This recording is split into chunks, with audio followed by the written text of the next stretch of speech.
My name is Ritvik Chaudhary. I'm a senior engineer in the Research and Development Division of Schweitzer Engineering Laboratories. SEL is a protective relay manufacturer, and I develop and test some of the protection functions in the relays that we provide to help make electric power safer, more reliable, and more economical. In my role within R&D, I use RTDS quite heavily to test some of the functions in the relays.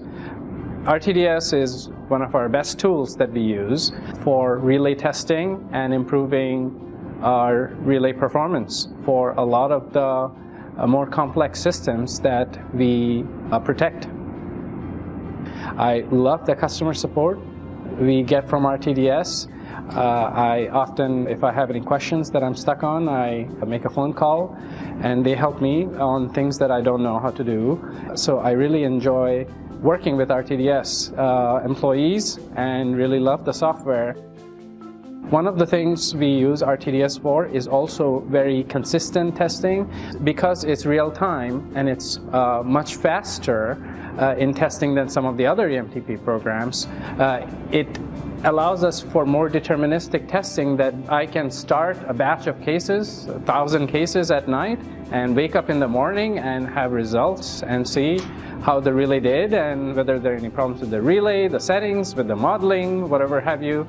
And that really helps us improve our testing work or our relay work, and so that's worked out very wonderfully for us. We worked together with Ali Dekordi from RTDS, and we made very significant improvements in both the modeling and the protection for generator, and we have publications for that. Similarly, we worked on shunt reactor protection and control, which provided very valuable guidance for the industry to improve shunt reactor protection sensitivity and security and reliability. So we have come a long way in both our relay development, and also RTDS has improved the modeling, and that helps us grow together in the power industry to help protect the different customer utility assets.